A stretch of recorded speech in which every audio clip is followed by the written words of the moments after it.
आज हिंदू धर्म में श्रावण के महीने की ये सिंधारा दूज है। आज नवरात्रे की चैत्री नवरात्रे में जो दूज होती है इसको सिंधारा दूज कहते हैं। कौन सी दूज कहते हैं? जम के बोलिए। सिंधारा दूज। सिंधारा दूज का मतलब ये होता है कि कल है तीज, जिसको हमारे यहाँ हरतालिका तीज कहते हैं। शंकर उसमें से आज का दिन सिंधारा दूज का होता है। क्यों सिंधारा दूज कहते हैं? सिंधारा दूज का मतलब क्या है? क्यों हिंदू धर्म में सिंधारा दूज मनाई जाती है? किस लिए? आज पूरे भारत की भूमि पर कई माताएं हाथ में मेहंदियां लगाती हैं, चूड़ियां पहनती हैं, सुंदर चुनरी पहनती हैं, माँ ब्रह्मचारिणी का पूजन करती हैं, माता का आराधना करती हैं। सिंधारा दूज, उसका कारण केवल इतना सा है। सिंधारा दूज का मतलब यह होता है कि चंचुला देवी जब 14 दिन तक शंकर और पार्वती अपने गुफा में से बाहर नहीं निकले शिव महापुराण के यजमान बनने के लिए, तब माता चंचुला देवी ने हाथ जोड़कर मां जगतजननी जगदम्बा को सुंदर वस्त्र, सुंदर चूड़ियां, सुंदर आभूषण माता के चरणों में ले जाकर समर्पित करे थे और कहा, मां इन चूड़ियों को जो मैं दे रही हूं, ये लाल चूड़ी, ये लाल श्रृंगार, ये लाल वस्त्र, जो लाल चूनर जो मैं प्रदान कर रही हूं, मां बस ऐसी कृपा कर दे कि तू इन चूनर को धारण करे और मेरा भी सौभाग्य, मेरा भी सुहाग अमर कर दे। बस इतनी कृपा मेरे ऊपर कर दे। वो सिंधारा दूज का महत्व है। वो सिंधारा दूज का महत्व।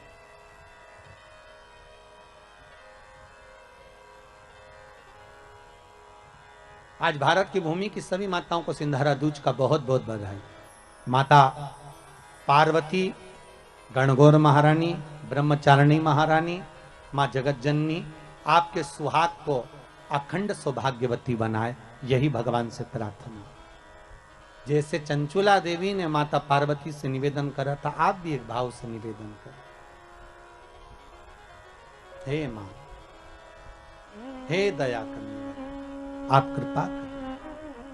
हम चंचुला देवी मां पार्वती से सिंधारा दूज के दिन निवेदन करती है कि मेरा सौभाग्य अमर कर दो, और आपके सिवा कोई नहीं कर सकती। इसलिए माता के चरणों में चूड़ी भी दी, मेहंदी भी दी, टीकी भी दी, श्रृंगार भी दिया, वस्त्र भी दिया। इसलिए सिंधारा दूज के दिन, आज के दिन सौभाग्यवती माताएं एक दूसरे को सिंधारा देती हैं। आज भी नियम है हमारा। प्रदान करो। कृपा करो मां। शिव जी कथा का रस तत्व ग्रहण करने के लिए पधारे। पार्वती जी ने और गंगा जी ने ये चतुर्मास में जितना सौभाग्य का दान दिया है, उनके बराबर दुनिया का कोई व्यक्ति इतना सौभाग्य का दान नहीं दे सकता जो माता गंगा और पार्वती दोनों दान दे रहे, दिन दे रहे। और अब तो फैशन आ गया, तुम लोगों जो सौभाग्य का दान देते हो प्लास्टिक की डलिया में देते हो। पर एक एक पुराण को उठाकर देख लेना, एक एक अध्यापन को उठाकर देख लेना। जितनी तुम कथा तुम्हारे घर में छोटी छोटी कथाओं की पोथियां पड़ी हो, उनको उठाकर देख लेना। उसमें नहीं लिखा कि प्लास्टिक की डलिया में सौभाग्य की वस्तु का दान दिया जाता है। उसमें लिखा है बांस की पिटारी में, बांस की डलिया में सौभाग्य की वस्तुओं का दान दिया गया। क्यों? क्योंकि बांस वंश की वृद्धि करता है, बांस सौभाग्य की वृद्धि करता है, और बांस अखंड सौभाग्य। जैसे बांस का पौधा बढ़ते चले जाता है, बढ़ते चले जाता है, उसी तरह बांस की डलिया में जब दान दिया जाता है, बांस की टोकनी में जब दान दिया जाता है, तो ये भाव रखा जाता है कि तुम्हारा सौभाग्य ऐसे ही बढ़ता रहे। पहली चूड़ी माताएं हाथ में धारण नहीं करती हैं।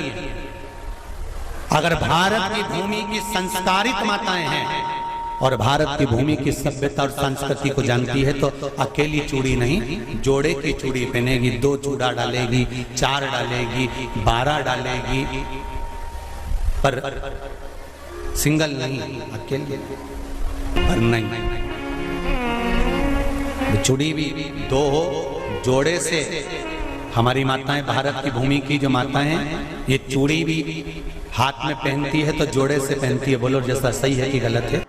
आपके जीवन में ऐसा लगने लगे कि हाँ बहुत कष्ट है, कर्जा भी बढ़ गया, तकलीफ़ें भी बढ़ गई, बहुत दुख भी बढ़ रहा है, कहीं परिवार सही नहीं चल रहा है, तो प्रयास करते रहा करो। हफ्ते में एक बार एक चावल का दाना जल के पात्र में डाल लिया, एक काली मिर्च जल के पात्र में डाल ली और उस जल को ले गए, थोड़ा सा चंदन का छींटा डाल दिया, ले जाकर शिव जी को समर्पित कर दिया। शंकर को जल चढ़ाने के लिए 5 स्थान हैं जहाँ शिव को जल चढ़ाया जाता है और शंकर उस जल को स्वीकार करते हैं, जिसको पंचगंगा कहा गया। 5 स्थान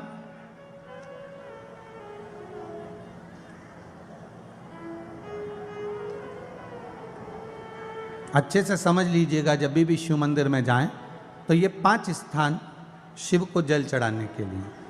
ये रखा है शिवलिंग, गोल जलाधारी, ये चरण जहाँ से पानी नीचे की ओर जाता है। शंकर भगवान के 13 बच्चे हैं, 13 की 13 बच्चे, शिव जी का संपूर्ण परिवार, 33 कोटि देवता, 64 योगनियाँ, सब शिवलिंग के आसपास में। आप शंकर जी के मंदिर में जाकर ये कभी ना विचार करना कि पार्वती जी को ढूंढना पड़ेगा या गणेश जी को ढूंढना पड़ेगा या कार्तिकेय जी को ढूंढना पड़ेगा या भैरव को ढूंढना पड़ेगा। हमें शंकर के मंदिर में जाकर किसी देवता को ढूंढने की जरूरत नहीं है। जहां शंकर भगवान का शिवलिंग रखा हुआ है वो माता जी का हस्तकमल है, माता पार्वती जी का स्थान है। जहां शिवलिंग रखा है वो शंकर भगवान है। जहां जलाधारी है उस जलाधारी के पास में जहां पानी बहता है बीच में अशोक सुंदरी का स्थान है। जहां से पानी बह रहा है उसका राइट भाग वहां गणेश जी का स्थान है, लेफ्ट भाग कार्तिकेय जी का स्थान है। शंकर भगवान के ऊपर जो जल गिर रहा है वो शंकर भगवान की 5 लड़कियां जया, विषहरा, शामलीबारी, दौतली, देव, ये शंकर जी की 5 बेटियां ऊपर हैं। जहां से पानी बहकर उस निकासी से, जहां नाली बनी रहती है, पानी जहां से निकलकर बाहर मंदिर के जा रहा है वो 33 कोटि देवताओं का स्थान है। इसलिए सारे मंदिरों की परिक्रमा हो सकती है पर शंकर जी के मंदिर की परिक्रमा नहीं करते, क्योंकि वो जल जो जा रहा है वो 33 कोटि देवताओं का स्थान है, उसको हम लांघ नहीं सकते। वो स्थान जल चढ़ाते समय आप इसका स्मरण रखें। पानी का जब पात्र लेकर जाते हैं मंदिर के अंदर, सबसे पहले शिव जी का जो जलाधारी है उसमें राइट भाग पर अपनी मनोकामना कर कर जल चढ़ाएं, फिर लेफ्ट भाग में चढ़ाएं रोग मुक्ति के लिए। अशोक सुंदरी की जगह पर चढ़ाएं, ये 3रा स्थान। 4था स्थान माता पार्वती जी का जो कटी भाग है जहाँ पर शिवलिंग रखा हुआ है उस भाग पर जल चढ़ाएं, 4था भाग। 5वां भाग शंकर जी के ऊपर चढ़ाएं। ये 5 जगह पर जल क्रम वाइज चढ़ाएं। आप लोग जाते हो डायरेक्ट जाकर शंकर जी पे जल उंडेल कर आ जाते हो, सीधे गए और शिव जी पे जाकर आपने जल चढ़ा दिया। हमारे यहाँ शास्त्र कहता है जैसे अपन देवताओं की पूजन करते हैं तो पंडित जी सबसे पहले पूजन किसकी कराते हैं? जम के बोलो जरा, गणेश जी की। गणेश जी के बाद पूजन कराते कराते कराते कराते कराते कराते आगे के सारे देवता कराते कराते कराते कराते फिर इन पर पहुंचते हैं। आप डायरेक्ट मूल पूजन कराते कराते कराते कराते कराते कराते आगे के सारे देवता कराते कराते कराते कराते फिर मूल पूजन पर पहुंचते हैं। आप डायरेक्ट मूल पूजन पे पहुंच जाते हो। और सरल भाषा में समझ लो, जितनी सरल भाषा में समझोगे ना उतना अपने जीवन में उतर जाएगा।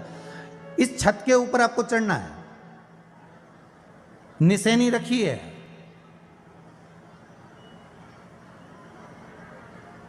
पाए लगे हुए हैं, आप कैसे चढ़ोगे? एक एक पाए पर पांव रखकर चढ़ोगे कि डायरेक्ट पहला पे रखोगे आखिरी पर? जम के बोलिए जरा, एक एक पाए पर पांव रखोगे ना कि धीरे धीरे हमको चढ़ना है। उसी तरह शिव मंदिर में पहुंचने के बाद पहला गणेश स्थान, कार्तिकेय स्थान, अशोक सुंदरी का स्थान। अशोक सुंदरी के स्थान पर जल क्यों चढ़ाया जाता है? क्योंकि भगवान शंकर की सबसे छोटी लड़की जो है वो अशोक सुंदरी है। और ये जो छोटी लड़की है अशोक सुंदरी, ये नारी को अखंड सौभाग्यता का वर प्रदान करती है। कौन सी नारी को? किस नारी को अखंड सौभाग्यता देती है? तो महाराज शास्त्र कहता है जिस नारी के भाग्य में लिखा होता है कि इसको वैधव्य होना है, इसके पति को समाप्त होना है। अगर वो नारी अशोक सुंदरी वाली जगह पर जल चढ़ा देती है तो पति पर अगर काल भी मंडरा रहा होता है तो माँ अशोक सुंदरी महाकाल से कहकर काल को टाल देती है। वो अशोक सुंदरी का स्थान, वो माता अशोक सुंदरी का स्थान।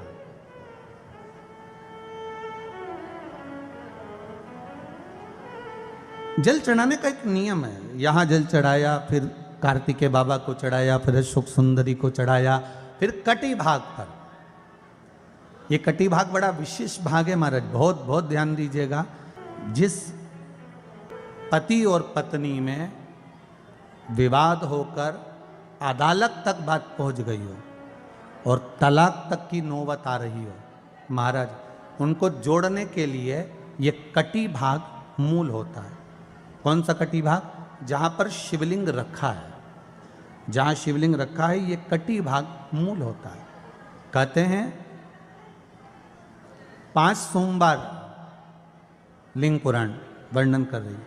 5 सोमवार कटी भाग पर जहां शिवलिंग रखा हुआ है, 3 उंगली में मक्खन लेकर कटी भाग पर मात्र फेर देने पर और उस पर 7 जगह चंदन लगा देने पर पति और पत्नी का संबंध कभी समाप्त नहीं हो सकता, वो जुड़कर ही रहेगा, प्रेम बढ़कर ही रहेगा। कटी भाग का बड़ा बड़ा महत्व है महाराज। शिवलिंग के कटी भाग पर स्वयं मां जगतजननी जगदम्बा अपने हस्त कमल पर भगवान शिव को झेली हुई। धर्म पत्नी से संतान नहीं, औलाद नहीं, बड़े दुखी है, बड़े दुखी। अच्छा, संतान नहीं हो, किसी नारी की गोद अगर, स्त्री की गोद अगर खाली रह जाए तो भी दुख होता है उसको कि मेरे घर में औलाद नहीं, संतान नहीं।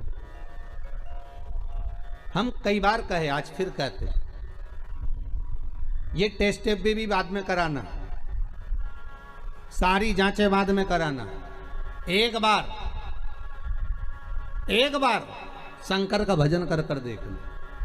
सब जगह से अगर हार जाओ और सारे रिपोर्ट आपकी आपने सब दूर दिखा ली तो एक बार शंकर पर भरोसा कर कर तुमरुका जी का नाम लेकर सफेद आंकड़े की जड़ को शिव जी पे से रजस्वला धर्म के 7वें दिन 21 बार घुमा लो।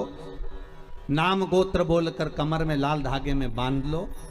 पीपल के पत्ते शिव जी को चढ़ाओ, उठाकर लाओ। उस एक पत्ते को रात्रि को गाय के दूध में उकालो और उस दूध को दोनों पति पत्नी पियो। साथ रहिए, समय आएगा, बाबा चाहेगा तो 3 या 4 महीने में गर्भ ठहर ही जाएगा। सारे डॉक्टर को दिखा लिया अपनी जगह, टेस्ट भी करवा लिया अपनी जगह, पर एक बार प्रयोग और वो विश्वास रखकर करना पड़ेगा। शंकर पर जो भी कार्य कर रहे हो आप, जो उपाय कर रहे हो आप, शिव का स्मरण कर, भगवान पर अगर विश्वास रखोगे, भरोसो दृढ़ इन चरणन कहो, श्री वल्लभ नख चंद्र छटा बिन सब जगह माही अंधेरो। अगर भरोसा है तो शंकर है और भरोसा नहीं तो शिव कहां से।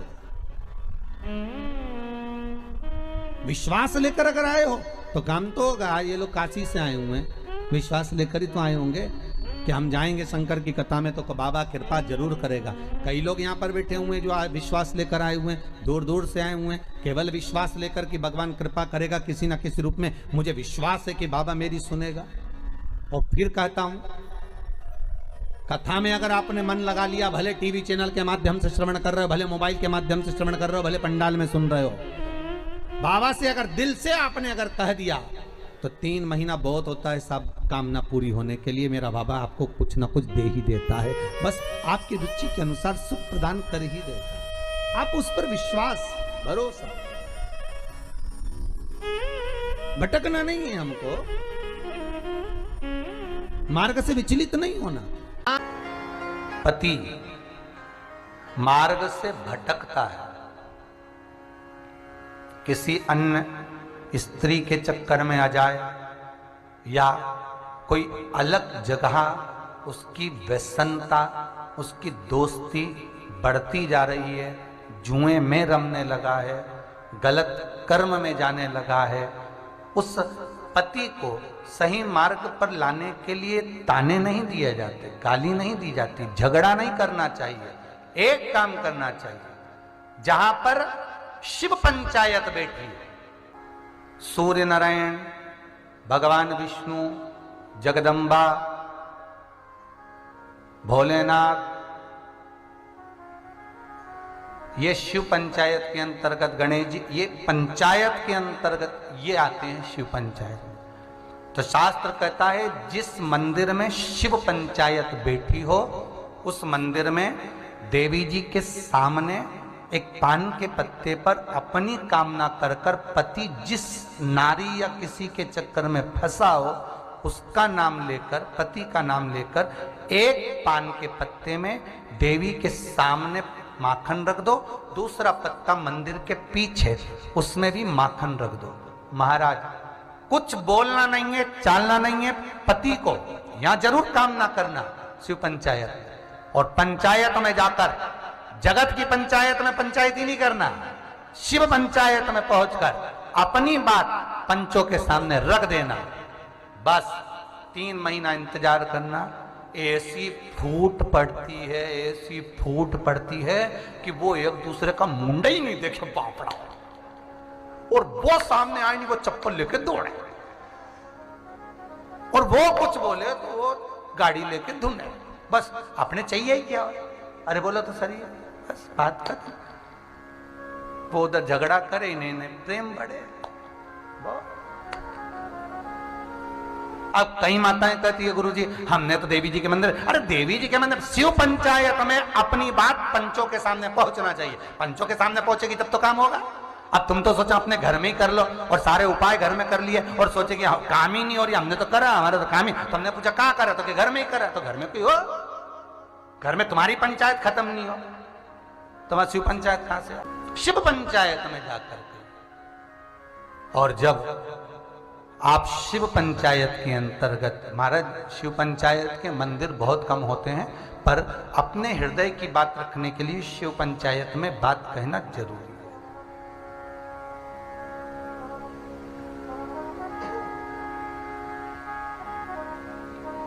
जिस व्यक्ति की चमड़ी सफेद पड़ने लगती है और छोटे छोटे उसको सफेद चमड़ी पड़ते पड़ते शरीर सफेद पड़ने लगता है, तो उसके लिए भी महाराज शिव पंचायत में जो सूर्य नारायण जी बैठते हैं, उन सूर्य नारायण के चरणार विंद में खोपरे का जो तेल होता है उसको सामने रखकर कोलू से निकलवाना, या थोड़ा सा तेल पीस कर उसको कपड़े में दबा कर निकाल लेना, भले 1 चम्मच निकले। सूर्य नारायण भगवान के चरणार विंद में वो तेल समर्पित कर कर उस तेल को रविवार के दिन चढ़ाकर शिव पंचायत से उठाकर शंकर भगवान को चढ़ाकर शिवलिंग पे चढ़ा हुआ तेल उंगली पर से निकालकर अपनी कामना कर कर शरीर को ठीक करने के लिए रविवार के दिन जो तन पर जहां जहां दाग हो वहां लगा लेते हैं महाराज।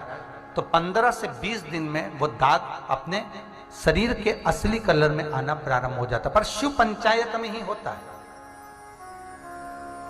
महाराज, अपने स्वरूप में आना प्रारंभ।